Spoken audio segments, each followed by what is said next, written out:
You won't believe what I caught happening right outside my own house. At first, I thought I was just being paranoid, just imagining things, but the truth hit me harder than I expected. Someone was stealing my mail. And not just anyone random, not some stranger passing by, but my very own HOA president, the neighborhood busybody everyone secretly called Karen. It all began in small ways. At first, I noticed that a couple of bills didn't show up. I thought, okay, maybe the post office is just delayed. It happens, right? But then a package I had been waiting for, something I ordered online, never arrived. The tracking showed delivered, yet it was nowhere to be found. I searched everywhere around my porch, even asked my neighbors if maybe it was dropped off at the wrong house. Nothing. And then, a week later, my mom called me to ask if I liked the birthday card she sent. That was the moment my stomach sank, because I never got it. That card usually had some cash inside, and suddenly the pattern clicked in my head, something wasn't adding up. At first, I wanted to believe it was all just coincidence. Mail gets lost, packages go missing, it happens sometimes. But it kept happening. It was like every important piece of mail I was supposed to receive somehow vanished into thin air. And that's when my neighbor, Mark, casually dropped a bomb on me. He said, "Hey, I saw Karen hanging around your mailbox the other morning. Looked kind of weird. She was looking around like she was up to something." Now, to understand why that was a big deal, you have to know who Karen was. Karen wasn't just a normal neighbor, she was the self-appointed queen of the homeowners association. Technically, she was the HOA president, but she acted more like a dictator. She lived for rules, loved pointing out other people's mistakes, and practically breathed down everyone's necks.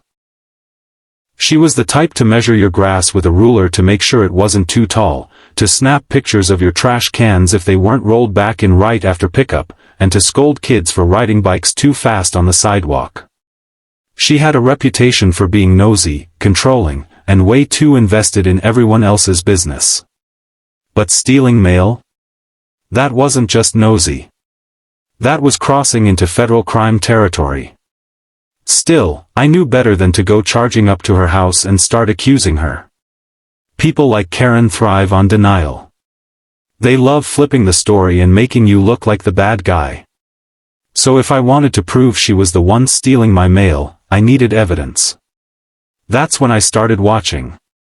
Every day, I made sure to be home when the mail usually came. I'd position myself near the window, keeping an eye out without being obvious. For a while, nothing unusual happened. The mailman would pull up, drop the letters, drive off, and everything seemed normal. I was almost starting to think maybe I was wrong. But then, one Tuesday afternoon, the truth slapped me in the face. I saw Karen walking her little yappy dog, the one she always paraded around the block like it was royalty.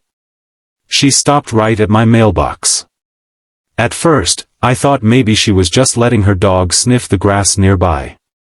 But no, she actually reached out, pulled open my mailbox door, glanced around quickly like she was checking if anyone was watching, and then slid something into her oversized tote bag.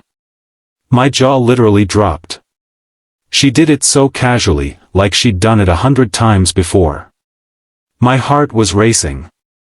I had just witnessed her in the act. But of course, watching it from behind the blinds wasn't enough proof.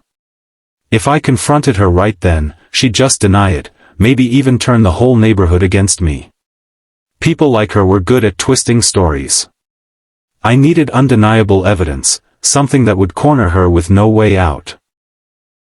The worst part was, after seeing her do it once, I couldn't stop thinking about how long she had been stealing my mail. Was it weeks? Months? Had she read through my private letters, seen my bills, maybe even stolen money or important documents? The thought made my blood boil. And then another darker thought crept in, why was she even doing it? Was it just to be nosy? Was she looking for information to use against me in one of her stupid HOA complaints? Or was she after something bigger, like financial info? I spent the rest of that day replaying what I had seen over and over in my mind.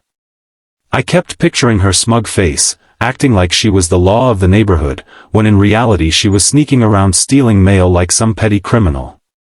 That night, I couldn't sleep.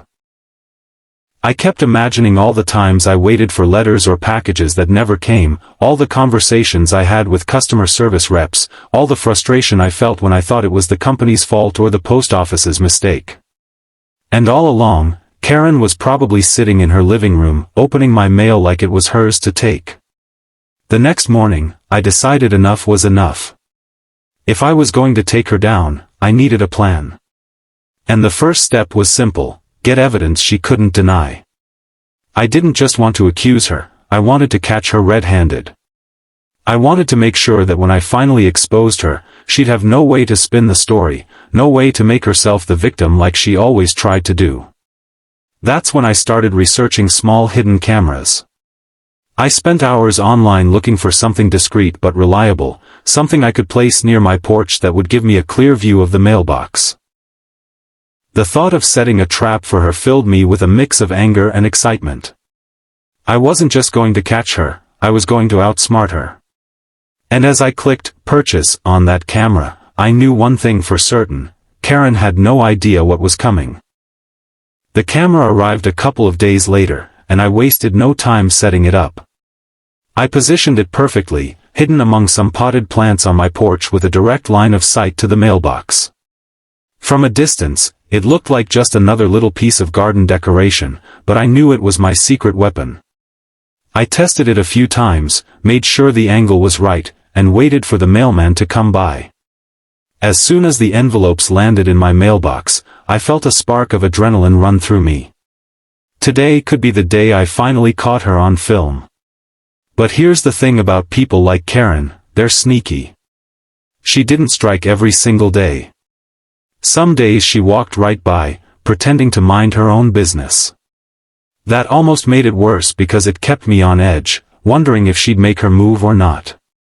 I had to be patient. And patience paid off. On the third day of filming, right after the mailman drove off, there she was again. Karen, with her oversized sunglasses, her little dog pulling on the leash, and that same smug look like she owned the whole neighborhood.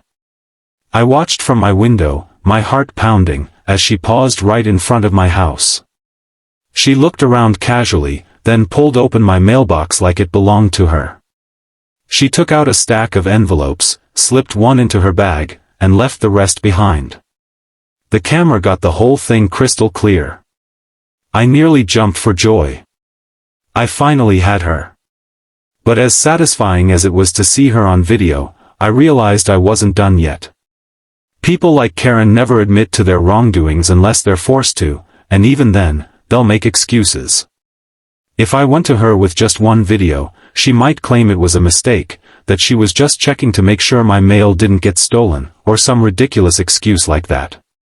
No, I needed something more powerful, something that would expose her in a way she could never spin. That's when the idea of setting a trap hit me. The next morning, I sat at my kitchen table with a blank envelope and a mischievous grin. I printed out a fake letter, slapped a made-up company logo on it, and made it look like it might contain something valuable, like a refund check. I slid it into the mailbox, placed it right on top so it would be impossible to miss, and waited. Sure enough, not even an hour after the mailman dropped off my real letters, Karen appeared again. She walked slower this time, almost like she was savoring the moment. She glanced around, opened the mailbox, spotted the fake letter, and quickly shoved it into her tote bag. I caught it all on camera again. I was practically shaking with excitement. At this point, I had enough proof to go straight to the authorities, but my gut told me to take it one step further. If she wanted to play dirty, I'd hit her with something she'd never forget. That's when I decided to prepare the glitter bomb. Now, if you've ever dealt with glitter, you know it's the most annoying substance on earth. Once it gets on you, it's almost impossible to get rid of. It sticks to your skin, your clothes, your hair, everything. You could vacuum for days and still find pieces months later. The idea of Karen, the neighborhood control freak, covered head to toe in glitter made me laugh out loud. It was the perfect revenge. I spent the evening putting together my masterpiece. I got a large envelope, filled it with glitter, and rigged it so that when someone opened it, the contents would explode outward in a colorful mess. I sealed it up carefully, making sure it looked just like an important piece of mail. The next day, I placed it right in the mailbox, front and center, and then sat back and waited for the show. And oh, what a show it was. Just like before, Karen came strolling down the street, her little dog tugging at the leash. She looked around, opened the mailbox, and grabbed the envelope. I watched from my window, barely containing my laughter. Later that afternoon, I saw her returning home, and that's when I almost lost it. She was completely covered in bright pink and blue glitter. It was stuck in her hair, on her clothes, even all over her poor dog. She was angrily brushing herself off, muttering and cursing under her breath, and every time she moved, more glitter sprinkled down like confetti at a parade. It was one of the most satisfying sights I'd ever seen. I couldn't stop laughing. It was better than anything I had imagined. The mighty HOA president, the self-proclaimed queen of the neighborhood, reduced to looking like a walking, sparkling disco ball. For the rest of the day, I saw her darting around her yard with a broom, shaking out her clothes, even trying to wash the dog off with a garden hose. Nothing worked. The glitter was everywhere. I had officially declared war, and round one was mine. But here's the interesting thing. After that incident, she avoided me. For the first time ever, she didn't try to stop me when I parked my car slightly crooked in the driveway. She didn't send passive-aggressive emails about my trash cans. She didn't even look in my direction during her daily walks. For a moment, I thought maybe the glitter bomb had scared her straight, that maybe she would finally leave me alone. But the more I thought about it, the more I realized she wasn't the type to just give up. If she was stealing my mail this boldly, she was probably doing it to other people too. Maybe she was snooping, maybe she was gossiping, maybe she was looking for dirt she could use against the neighbors at HOA meetings. Whatever her reason, she wasn't going to stop just because of a little glitter. She'd lick her wounds, get over the embarrassment, and probably come back for more. That's when I knew I had to take it to the next level. The glitter bomb was fun, but it was just a warning shot. If I wanted to put an end to this once and for all, I had to do something bigger, something that would shock her so badly she'd never dare to touch my mailbox again. And the best part? I already knew exactly how to do it. After the glitter incident, I could feel the shift in the air whenever Karen walked past my house. She didn't strut with that same smug authority she usually had. Instead, she moved faster, kept her head down, and refused to even glance toward my porch. But deep down, I knew it wasn't over. People like her don't just change overnight. She was embarrassed, sure, but embarrassment doesn't erase a habit, especially one that had probably been feeding her ego for months, maybe even years. If she'd been bold enough to dig through my mailbox in broad daylight, she was probably doing it to others too, and the thought of her snooping through everyone's private letters made my blood boil. That's when I decided I had to hit her with something she couldn't talk her way out of, something bigger than glitter, something official. I started with the post office. I marched in one morning with the videos I had recorded and explained what was happening. The clerk's face went from polite to serious the second I said the words, mail theft. She brought over a postal inspector, and let me tell you, those guys do not play around. Mail theft is a federal crime, punishable by prison time, and they take every single complaint seriously. The inspector listened carefully, took down my details, and asked to see the footage. I handed over the clips of Karen reaching into my mailbox, pulling out envelopes, and slipping them into her bag. He nodded slowly, then said something that made my stomach flip in excitement, "We can set up a controlled delivery if you're willing." Now, I didn't know what that meant at first, but when he explained it, I nearly grinned ear to ear. A controlled delivery is basically a sting operation.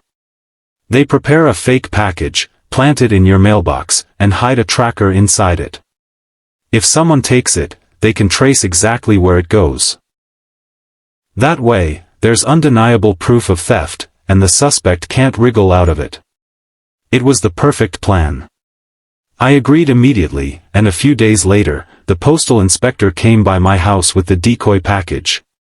It looked completely ordinary, like any other small box you'd expect to receive. I placed it carefully in my mailbox that morning, and then I waited. My hidden camera was ready, my blinds slightly open, and my heart pounding with anticipation. The mailman came and went like usual, and for about half an hour, nothing happened.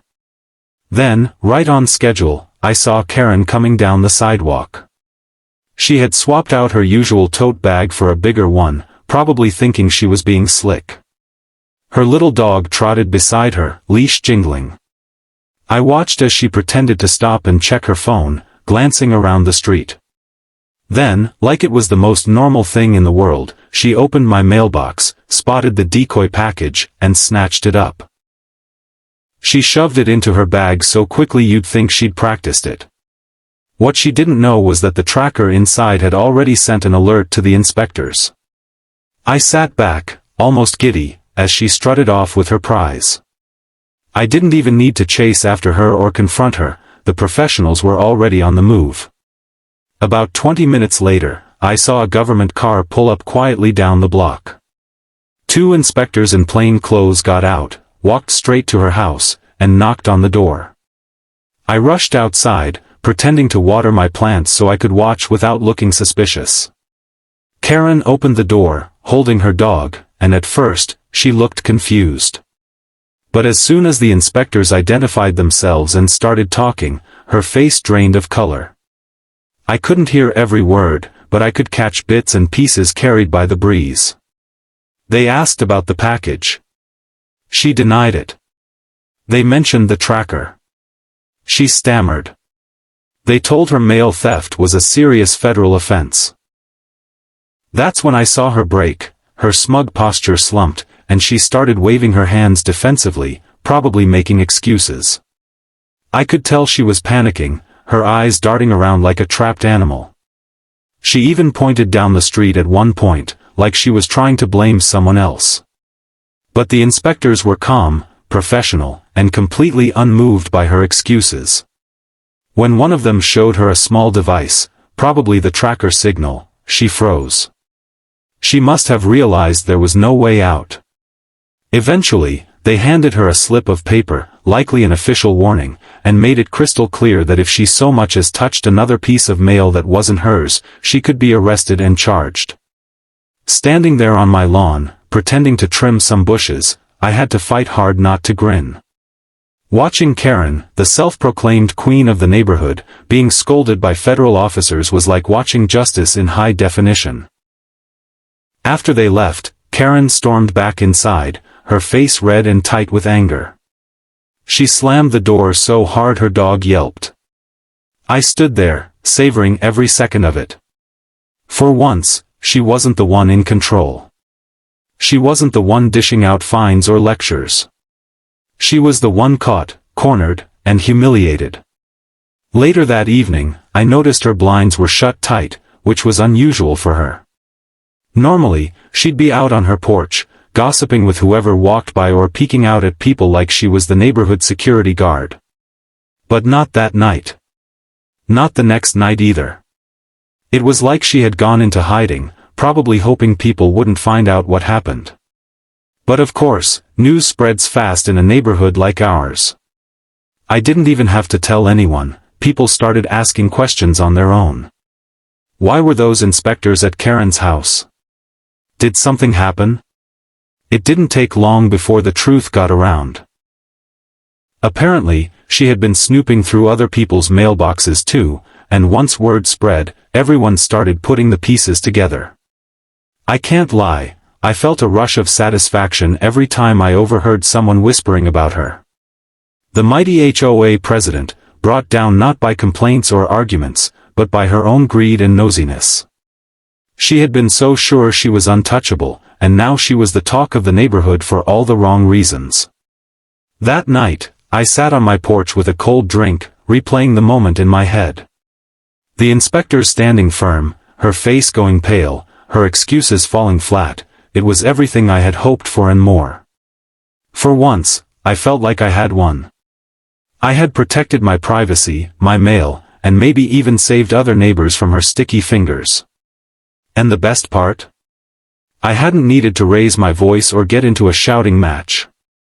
I'd simply outsmarted her, and the system had done the rest. But even as I enjoyed the victory, I knew the battle wasn't completely over. Karen was humiliated, yes, but humiliation can turn into bitterness, and bitterness can make people dangerous. I had no doubt she was already plotting how to claw back her control. What she didn't realize was that I wasn't afraid of her anymore. I had seen her crumble under real pressure, and I was ready for whatever came next. After the day the inspectors came to her door, Karen disappeared from the spotlight. For a woman who usually thrived on being the center of attention, it was strange to see her so quiet. No more emails about trash cans being out too long, no more warning notes taped to people's doors, no more late-night patrols around the block with her flashlight. It was as if the glitter and the federal warning had sucked the wind right out of her sails. At first, I thought maybe she'd learned her lesson, but the more I observed, the more I realized she wasn't gone, she was hiding. Her blinds were always shut tight, her car rarely left the driveway, and when she did walk her dog, she avoided eye contact with everyone. That was the clearest sign of all. Karen wasn't repentant, she was embarrassed, and embarrassment is a powerful thing when someone builds their entire personality around control. But the neighborhood wasn't about to let it slide. People had already started whispering, connecting dots about missing packages, late bills, and mysterious vanishing letters. It didn't take long for more neighbors to realize Karen might have been dipping into their mail too. I overheard one family at the park saying their tax documents never showed up last year. Another woman claimed she once caught Karen lingering suspiciously near her mailbox but brushed it off at the time. Now all of it made sense, and the anger that had been quietly building against her exploded. The next HOA meeting was unlike any I had ever attended. Usually, Karen strutted in at the head of the table with her giant binder of rules and regulations, like a queen holding court. This time, she looked small, almost frail. Her sunglasses didn't hide the worry lines on her face, and she kept tugging at her sleeve like she wanted to disappear. But she didn't get the chance to play her usual game. The moment the meeting opened, 3 different neighbors spoke up at once, demanding answers. "Why were inspectors at your house, Karen?" one asked. "Did you really steal mail?" shouted another. She tried to wave it off, insisting it was all a misunderstanding, and that she was just checking people's boxes for security reasons, but nobody was buying it. People laughed bitterly at the excuse. One man even shouted back, "Then why were you covered in glitter, huh?" and the whole room erupted. I sat quietly, watching her squirm. For years she had sat there with that smug grin, lecturing people about minor rule violations, fining families for leaving holiday decorations up a day too long, or threatening homeowners over paint colors she didn't like. Now the power was slipping right through her fingers. The neighbors weren't just upset, they were furious. They voted on the spot to remove her as HOA president. She fought it, of course, insisting it wasn't legal, but when the votes were counted, the decision was final. Karen was officially dethroned. Walking out of that meeting, I felt a rush of relief like I hadn't felt in months. The woman who had made our lives miserable had finally been stripped of her power. But the true satisfaction came not from her downfall, but from the way the neighborhood changed afterward. Without her constant surveillance, people relaxed. Kids played outside without being scolded for riding too fast. Families decorated their yards without worrying about nastygrams in the mailbox. For the first time in years, the neighborhood actually felt like a community instead of a prison camp. As for me, I finally started getting all my mail without issue. Birthday cards, packages, bills, everything arrived on time, untouched. It was almost surreal how quickly things returned to normal once she was out of the picture. And yet, every time I opened my mailbox, I couldn't help but remember the months of frustration, the stolen letters, the suspicion, and the anger that built up inside me. It made me appreciate the little things so much more, like seeing an envelope sitting safely where it belonged. Of course, Karen didn't just vanish completely. I still saw her from time to time, shuffling to her car or dragging her dog around the block, but she kept her head down and avoided eye contact with everyone. She was no longer the self-appointed ruler of the neighborhood. She was just another homeowner, stripped of the power she once abused. And you know what? That was enough for me. The sight of her walking quietly, no clipboard in hand, no authority in her voice, was the sweetest kind of justice. The funny part is, the glitter incident became legendary. Neighbors who missed it started asking me about it, and word spread fast. People joked about it at barbecues, calling her Glitter Karen. Someone even made a meme in the neighborhood Facebook group with her face covered in sparkles, and though it was deleted after a day, the nickname stuck. To this day, if you mention glitter at a neighborhood gathering, everyone knows exactly what story you're talking about. That one silly prank turned into a symbol of standing up to her, a reminder that even the bossiest bully can be taken down with a little creativity and patience. Looking back, the whole ordeal taught me something important. For the longest time, I felt powerless. I thought Karen could do whatever she wanted because she hid behind her HOA title and her fake authority. But the truth is, bullies only have as much power as you give them. Once I stopped being scared of her and started thinking smarter, I realized she wasn't untouchable at all.